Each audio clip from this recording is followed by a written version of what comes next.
Colonel, you're ex-mafia for Christ's sake. Yo, don't take the Lord's name in vain. Salut tout le monde, c'est Xavier, bienvenue sur Watch Mojo Français. Aujourd'hui on se retrouve pour le top 10 des scènes controversées que les acteurs regrettent d'avoir faites. That one hurt. That one hurt just as much as the first one. Pour cette liste, on va s'intéresser aux scènes les plus commentées que les acteurs impliqués ont regretté d'avoir tourné. Est-ce qu'on en a oublié? Dites-le moi dans les commentaires. Numéro 10, Kurt Russell, Les 8 salopards. I know you too. We shared a steak dinner once upon a time in Chattanooga. You John Roof the hangman. That'd be me.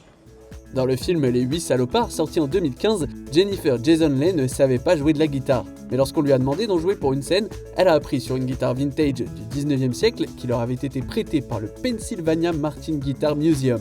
Leigh était probablement à la fois terrifiée et ravie de l'honneur qui lui était fait. Puis après tout cet apprentissage, elle était prête à tourner la scène. Et là, Kurt Russell a attrapé l'instrument et l'a réduit en écharde. Sauvage. Give me that guitar. Music time's over. Le problème, c'est que l'acteur légendaire ignorait alors qu'il s'agissait d'une vraie Gibson. Il a supposé qu'il s'agissait d'un accessoire.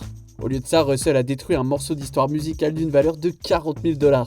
Pas étonnant qu'après ça, le musée ait décidé de ne plus louer ses artefacts au studio. And he said, "What do you think?" And I said, "It's beautiful." And he said, "Well, I'd love you to sing it and play guitar." "Do you play guitar?" And I said, "No." Numéro 9, Dakota Johnson et Jamie Dornan, 50 nuances degrés. Anastasia. Christian. En 2015, 50 nuances degrés a lancé une franchise permettant à Dakota Johnson et Jamie Dornan de faire leur entrée dans le monde du cinéma. On pourrait donc s'attendre à ce qu'ils aient un souvenir positif de cette expérience, peut-être pour certains aspects, pour d'autres, pas tant que ça. Et bien sûr, je parle ici des scènes explicites. Johnson a expliqué à quel point le tournage de ces moments était fastidieux, qu'elle et Dornan ont passé des heures à simuler les actes érotiques, s'ennuyant beaucoup. D'autres fois, Dakota Johnson a trouvé l'expérience gênante. I told you, I don't sleep with anyone.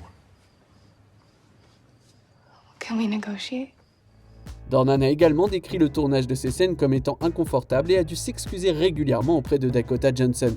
En 2022, Johnson a parlé franchement du chaos qui régnait en coulisses lorsque l'auteur E.L. James s'est mêlé de la production, modifiant le film qu'elle avait accepté au départ. Years after her breakout role in the first film in the trilogy, 50 Shades of Grey, Dakota confesses she, quote, signed up to do a very different version of the film we ended up making. Numéro 8, Jessica Alba, Les 4 Fantastiques et le surfeur d'argent.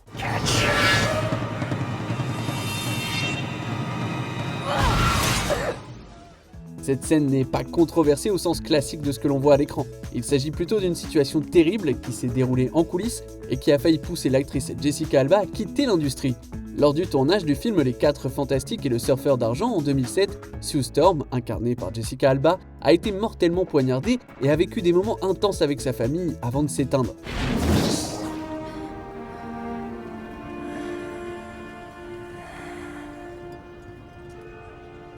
Selon l'actrice, le réalisateur Tim Story a dit à Alba que son jeu était trop réaliste et lui a demandé d'être plus jolie lorsqu'elle pleure.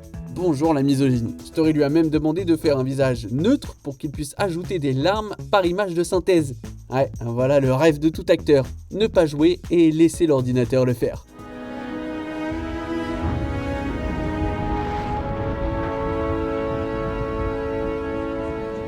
Numéro 7, Rupert Grint et Emma Watson, Harry Potter et les reliques de la mort, partie 2. I'm Hermione Granger. And you are? Ron Weasley. Pleasure. Après avoir joué dans le premier film Harry Potter en 2001, lancé une franchise et développé des amitiés à vie l'un avec l'autre, le moment était enfin venu pour l'Hermione d'Emma Watson et le Ron de Rupert Grint de s'embrasser pour le film Harry Potter et les reliques de la mort, partie 2, sorti en 2011.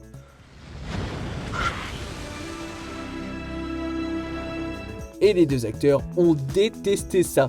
En plus de se faire jeter un seau d'eau juste avant, le duo se sentait plutôt proche après avoir grandi ensemble, donc vous pouvez imaginer qu'embrasser passionnément de cette manière, c'est assez gênant dans le contexte. Et le fait que les acteurs, l'équipe de tournage et Daniel Radcliffe, pour une raison ou une autre, étaient très enthousiastes à l'idée d'être sur le plateau pour assister à l'enregistrement du baiser, ça n'a probablement pas aidé. I did not make this better because I've been told significantly that I was just being an absolute dick about this and was like, I'm gonna come on set and watch you guys kiss. Numéro 6, Jenny Agutter, La Randonnée. Are we superheroes? I don't know. I hope so. So do I. Connue aujourd'hui pour son travail dans la série télé Call the Midwife, Jenny Agutter a joué en 1971 dans le film La Randonnée, souvent considéré comme une production incontournable par les critiques. Dans le rôle principal de ce film australien, plusieurs scènes impliquaient qu'Agutter se mette au naturel, car le réalisateur Nicolas Roeg voulait créer une imagerie de jardin d'Éden. It is the Garden of Eden. It is being able to go back. It is, before one says, why am I naked? It is that time when everything is open and it's beautiful. It should be beautiful. Le problème, surtout aujourd'hui, c'est qu'Agutter venait d'avoir 16 ans lors du tournage. L'actrice a déclaré qu'elle ne regrettait pas la scène en tant que telle, elle la considère plutôt comme une représentation innocente du fait d'être sans vêtements. Mais elle regrette que les médias et les réseaux sociaux se soient emparés de ce moment et l'aient transformé en un aspect plus sombre et plus grave que l'intention initiale. Put your shirt on. He hasn't got his shirt on. He hasn't got a shirt. He can have mine.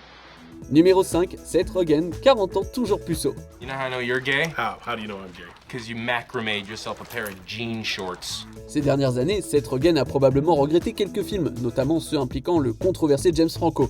Mais une scène particulière de l'un de ses rôles les plus célèbres l'a hanté, celle de 40 ans toujours puceau, sortie en 2005. Le fameux moment est celui où Cal, le personnage de Rogen, et David, le personnage de Paul Rudd, jouent à des jeux vidéo et plaisantent sur le fait qu'ils savent que l'autre est gay. Dans une interview accordée à GQ en 2019, Rogen a indiqué que des personnes qui avaient vu la scène lui avaient parlé et avaient déclaré qu'elle s'était sentie très mal, car tout le monde en avait ri au cinéma. Ça a totalement résonné avec l'acteur puisque c'est la dernière chose qu'il souhaitait. Know why you're gay?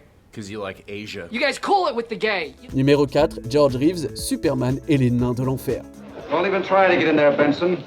Dr. Reed's in charge tonight. He's left orders that no one's to be admitted. Après que Superman a fait son apparition en 1948 dans les films en prise de vue réelle, George Reeves s'est vu confier le rôle principal dans Superman et les nains de l'enfer en 1951. Et même à l'époque, apparemment, les enfants essayaient de reproduire ce qu'ils voyaient à l'écran. Dans le film, un méchant tire sur Superman, mais bien sûr, cela ne fait aucun dégât. Obviously, none of you can be trusted with guns, so I'm going to take them away from you.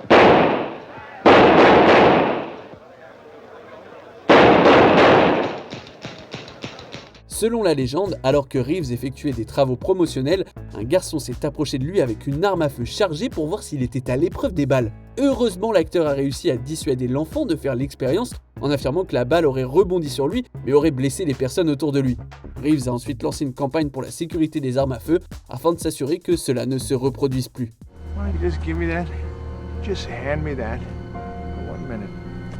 Numéro 3, Elliot Page, Juno. That ain't no Etch-a-Sketch. This is one doodle that can't be undid, Holmes Gillett. Parfois, certains moments d'un film vieillissent bien et peuvent être appréciés des décennies plus tard. D'autres vieillissent comme du lait périmé laissé en plein soleil. Ce moment du film Juno, sorti en 2007, fait sans aucun doute partie de la deuxième catégorie, en particulier du point de vue de l'acteur principal Elliot Page. Dans cette scène, Mark Loring, interprété par Jason Bateman, suggère Madison comme nom pour le bébé qu'il va avoir de Juno, mais l'adolescente remet ce nom en question pour une raison particulière. Isn't that like a little gay?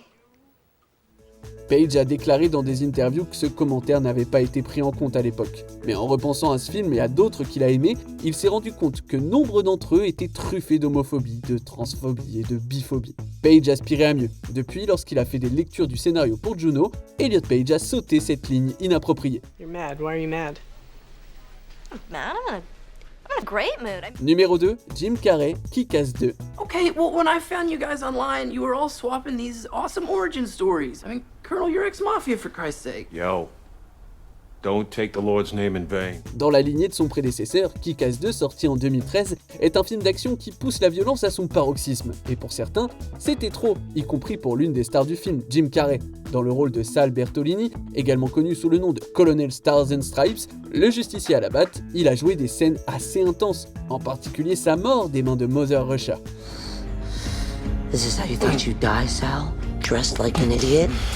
Mais à la sortie du film, Carrey a pris ses distances avec la production qu'il avait tournée un mois avant l'attaque de l'école primaire de Sandy Hook. L'événement tragique a amené la star à changer d'avis sur les films à caractère graphique. À l'approche de la sortie générale du film, Carrey a fait part sur Twitter de son mécontentement face à la violence du film et du fait qu'il ne pouvait pas le soutenir en toute conscience. Jim Carrey doing a stunning about-face, condemning his new movie just weeks before it hits theaters. The superstar speaking out now against the violence portrayed in the film, saying there's just too much of it. On arrive presque à la fin. Nous publions de nouvelles vidéos chaque jour, alors avant de continuer, abonnez-vous et activez la petite cloche et les notifications sur téléphone pour ne rien rater. Numéro 1, Sharon Stone, Basic Instinct. Why did you think I wouldn't want one? I told him you wouldn't want to hide. I have nothing to hide. Un geste dans une scène de film a éclipsé la carrière de Sharon Stone pendant des décennies. Et tout ça à cause d'un énorme mensonge. Il s'agit du fameux croisement de jambes lors de la scène d'interrogatoire du film Basic Instinct, sorti en 1992, qui est immédiatement entré dans le folklore. Après avoir été forcé de ne rien porter en dessous, Stone s'est fait dire par le réalisateur Paul Verhoeven que l'on ne verrait rien de graphique. Pourtant, elle a été horrifiée lorsqu'elle a vu la scène pour la première fois au cinéma. En plus de dire à Paul Verhoeven qu'il aurait dû lui montrer l'incident en privé pour s'assurer qu'elle était d'accord, Stone a giflé Verhoeven pour sa tromperie. En 2021, l'actrice a poursuivi son opposition en critiquant le montage anniversaire XXX du réalisateur de Basic Instinct. That's pretty cold, ain't it, lady? I'm a writer. I use people for what I write. Let the world beware. Que pensez-vous de notre sélection? Dites-le moi dans les commentaires et checkez ces autres super vidéos de Watch Mojo français.